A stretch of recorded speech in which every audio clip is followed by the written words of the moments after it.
Burkina Faso's matter.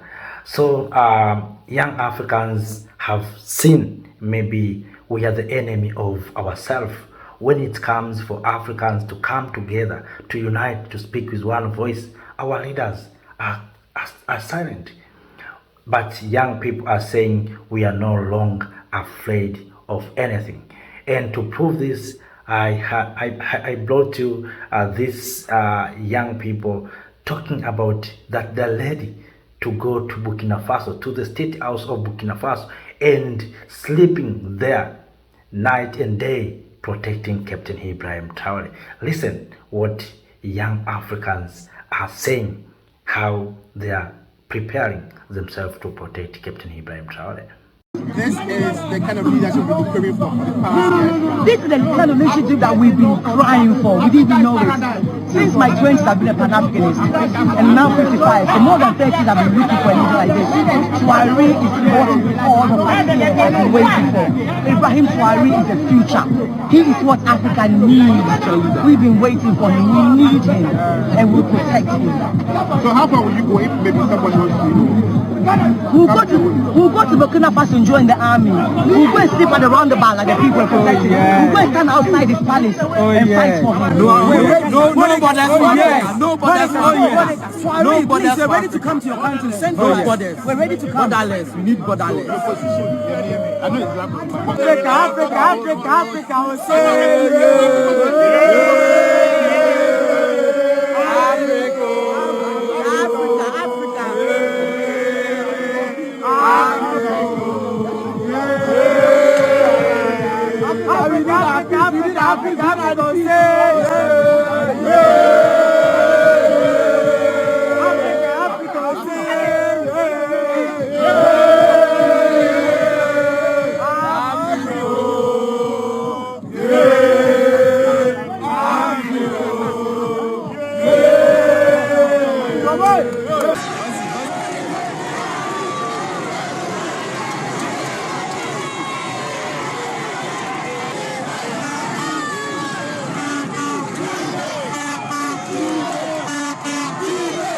Yes, this is a clear message to our leaders, to African Union and these regional bodies, that Africans around the globe are standing with Captain Ibrahim Traoré. Even if they're still silent, Africans, especially youth, are with Captain Ibrahim Traoré. I'm very happy.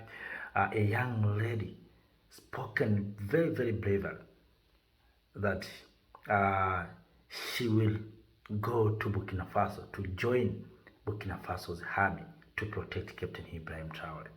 So you may see that we Africans, especially our leaders, are not united. Just imagine the same leaders condemned Russia and tried to mediate the issue with Ukraine and Russia. We saw African leaders went to Russia and Ukraine, but they're still keeping silent on this matter. It's only political parties from South Africa. We heard about from EFF, Julius Malema, and MK Party supported revolutions in Sahel. But what about the rest, these nations, African nations? But they're still keeping silent. Why? Because they fear if they will talk about the matter of America, we will miss opportunities from United States of America. So that's why we know that some of our leaders are still silent. They fear America. But just imagine if America will invade Burkina Faso militarily, will our leaders come together and speak with one voice, the way we have seen European Union standing with Ukraine? And that's why I understand that Africans, we are still divided. We are still under division. If our leaders cannot speak with one voice, come together. There's those who said maybe because these countries, Sahel, withdrawn from ECOWAS, or because they came to power, leaders like Traore through military coup. But we said clearly that it was not a military coup, that was a revolution. We have to differentiate between coups and revolution. In Sahel, in Mali, in Niger, in Burkina Faso, those are not military coups, those are revolutions. And that's why you see Africans around the globe have stood up and speak with one voice and standing with leaders in Sahel. So our leaders must understand and recognize what young people of this generation want. What Captain Ibrahim Traoré is doing is just a dream of many Africans, especially young people. You see, and I hope our leaders witnessed themselves when they went to Ghana, when at the inauguration ceremony of a president of Ghana, John Dramani Mahama, the way young Ghanaians represented the youth of the continent to welcome Captain Ibrahim Traoré. So everywhere you see in cars, this public transport, the posters of Captain Ibrahim Traoré. Even today, if you want to do simple research, take the picture of your president, then put with Captain Traoré, then conduct a simple research and conduct a voting. Who is a president of Africa? Just imagine something like that, and then you will get the answers. You may ask why Africans are standing with Captain Ibrahim Traoré. Why Africans want Captain Ibrahim Traoré, protecting Captain Ibrahim Traoré. Africans want ideas, want African leader who will say enough is enough, who will say I want my people to benefit from resources. You know, there's those who thought maybe Africans, they know nothing. Right now, we are in the era of digital, this platform, social media. We interact with fellow Africans in the continent, in the diaspora. So people are exchanging ideas. And that's why they see things. Now people are moving from one place to another. They go to Europe, they go to America. There's so many things, how Europe is developed, how Asia is developed, how America is developed. They ask themselves, why America is so developed, not Africa? Why Europe is developed, why not Africa? Why China, why not Africa? While we have these resources, and we see our resources being taken to America, to Europe, to Asia, and those countries who are taking, which are taking our resources, are developed. So people are asking, why not Africa? Why not Africa? And when they see a leader like Traore trying to change things on the ground, people are very happy. Even if Traore maybe is not a president of his nation or his or her nation, maybe he's the president of Burkina Faso, but the people in Ghana are happy. People in Rwanda are happy. People in Botswana are very happy. People in Malawi, they are so happy. People in Mozambique, people in DRC, they enjoy that this man is representing us well. And we are proud of being African. When we talk about leadership, we have leaders who we can show as an example. You see? And that's why you see young people are very happy. But one thing that kings and queens, ladies and gentlemen, we need to understand, division is still there. We are still under division. And that's why you see our leaders are still silent, because there's those who thought that those are Burkina Fasos. Those are the things of Burkina Faso and America. Those are not my thing. those things are not for me. You see, those are division. But to see how other continents are so united, look the way Europeans came together to defend Ukraine. But Africans, we failed to defend Libya. We failed to defend Congo. We failed to defend Burkina Faso during the leadership of Thomas Isidore Sankara. So we are still under division. Even today, I'm telling you the truth. If they will come to Captain Ibrahim Traoré, don't expect these regional bodies, continental bodies, will help to protect Captain Ibrahim Traoré. No. It's we Africans who will be responsible to protect Captain Ibrahim Traoré. We are still under division.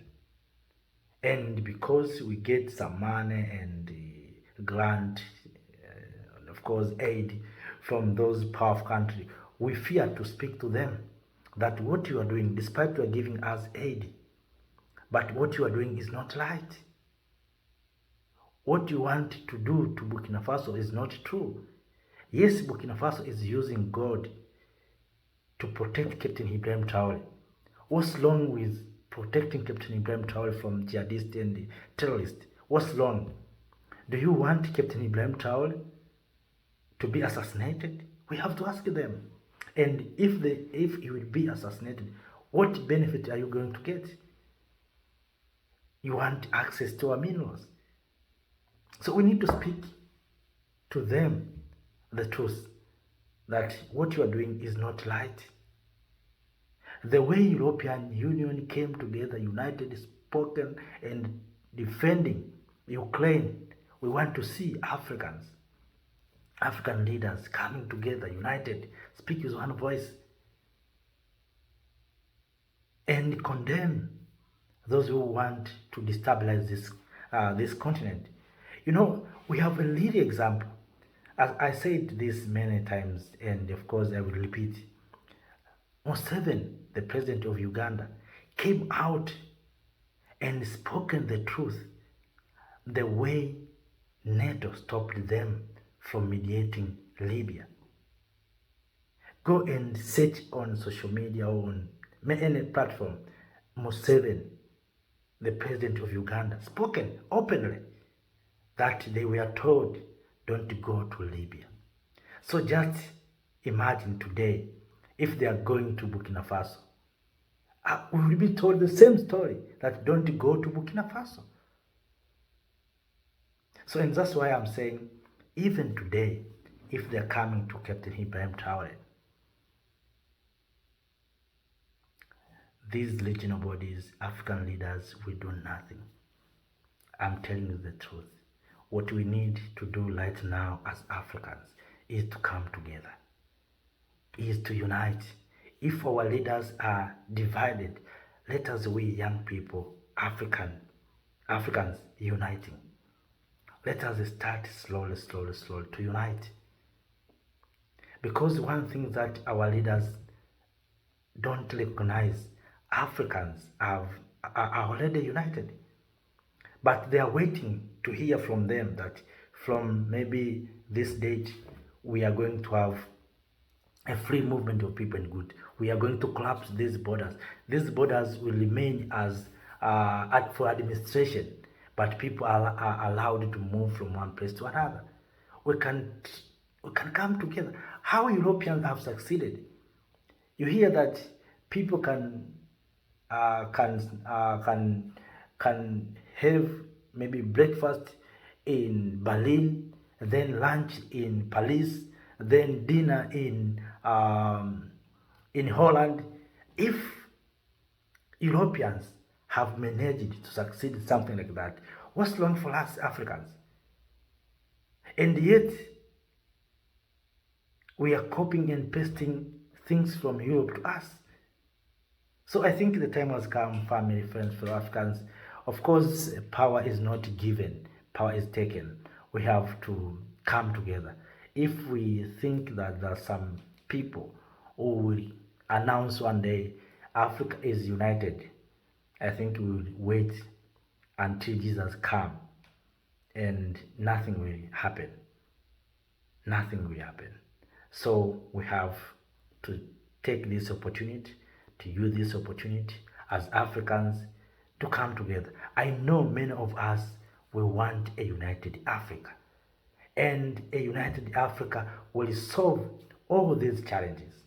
The challenge of peace will be solved by a united Africa. If we come together, we will support one another, we will help one another, we will interact with one another. You see, the issue of anger. We know maybe some region has much maize. With access, it will be easy for maybe region A and region B to exchange maybe food or agricultural products. If we unite, we will create jobs. Right now, each country is dealing, whether with China or with Europe, each country is dealing with America. How? Even if we know that America is a United States of America, how is it possible that a small country such as Rwanda or Djibouti can negotiate with a United States of America? United, almost 52 states came together. And recently you heard the story of Mr. Trump want Canada to join to be maybe another state of United States of America. So you can see, while others are trying to come together, Africans were still maintaining these colonial borders. We need to abolish these borders. These borders are keeping us back, and I know our leaders know very well this issue of unity. But because maybe of division, we are already divided ideologically and the way we believe and the way we do things. That's why it is very, very difficult. And to prove that, you heard the story of DRC, the president of Congo wanted to build a wall between Rwanda and DRC, because DRC thought that Rwanda is developing because of DRC's mineral. The thing that is not true. So you see, a leader is thinking about building a wall to separate his country with neighboring country. So you can see how we are so divided. Do you think those leaders will speak with one voice? No. And that's why you heard the story of US bring these countries together. US is bringing African nation together, and yet it's the US that is accusing Captain Ibrahim Traoré. In one side, US is bringing Rwanda and Congo together. In other side, the same US is condemning Burkina Faso. Do you think the Burkina Faso, Congo, Rwanda will speak with one voice? Do you think that will happen? You may see how we are so divided. And that's why we are saying we, the current generation, we need to make sure that we come together, we unite. If our leaders, our elders, our fathers failed to accomplish a united Africa, let we, the current generation, you know, those who are above 60, who are in leadership, they are going to do nothing for us. I'm telling you the truth. Even this, what you call Agenda 2063, it needs young people. Those who are at the age of 15 are those who are supposed to be told the story of Agenda 2063. Today we have been talking about Agenda 2063 with old people. Someone who has above 60, 50, you tell him or her the story of Agenda 2063. Too far. There are those who thought they will not be there, so they are not serious with Agenda 2063. But if we we teach, we tell young people, those who are the age between 15 and 10 years there, about Agenda 2063. You tell at that time you will be matured. At that time you need to move from Cape to Cairo. At that time you need to move from DRC to Dakar in Senegal without being asked for visa. At that time we need to have a railway connecting the entire continent. We need to have a road network. So she or he can understand. But if you tell these elders the story of Agenda 2060, and that's why nothing is, will happen. We see, we have been talking about silence the gun, but I'm sure if we can tell our young people, we need to silence the gun, because we want you young people to learn a business, to learn a trend from Cape to Cairo. It makes sense in his mind. You see, he or she can understand. If you tell a young people that we want by the year 2063, you are the main supplier of food for the entire continent, it makes sense. But if you tell these old people the issue of Agenda 2063, even the story of 2030, they see it is too far. They will not be there. Even if they will be there, but they feel that they will not be there. So we need, we young people, young generation, to wake up, to take our responsibilities as citizens of this continent, as Africans, to change our mother continent, Africa. When we say we want changes, we want to see development in our continent. We want road networks in the continent, and paved, not just roads, paved roads. We want to see rail, we want to see aeroplane moving from Africa to Caribbean. We are tired that when we want to go to a neighboring country in the continent, you have to go to Dubai, or to go to Istanbul, or to go to Holland there, or to go to Doha, Qatar. So we are tired of those stories. Or Dubai, in Arab Emirates, then you come back to Africa. So we want, if I want to go to Democratic Republic of Congo, maybe from Sudan, to go direct. If a Sudanese want to go to South Africa, you have to go direct. No need for you to go to Arab countries, then go back to South Africa. How is it? That does not make sense. So, kings and queens, ladies and gentlemen, have been sharing my thoughts on the matter, but the main issue here is support and coming together of Africans around the globe to support a revolutionary leader, Captain Ibrahim Traoré. After that, let me say thank you. Have a nice time. See you next time. Bye bye. Thank you, Africa, Mama Africa. Oh, yeah. You make African great. Thank you, freedom. Thank you, Africa.